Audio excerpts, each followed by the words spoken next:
ومنهم أميون لا يعلمون الكتاب إلا أماني وإن هم إلا يظنون।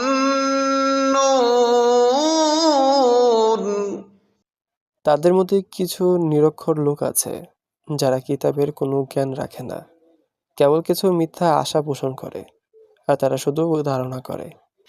فويل للذين يكتبون الكتاب بأيديهم ثم يقولون هذا من عند الله ليشتروا به ثمنا قليلا فويل لهم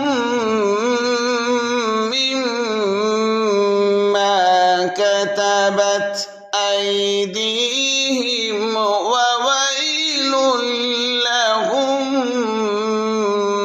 مما يكسبون।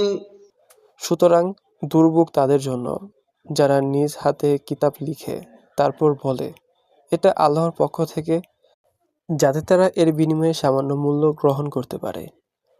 সুতরাং তাদের হাত যা লিখেছে তার জন্য তাদের দুর্ভোগ, এবং যা তারা উপার্জন করে তার জন্য তাদের দুর্ভোগ।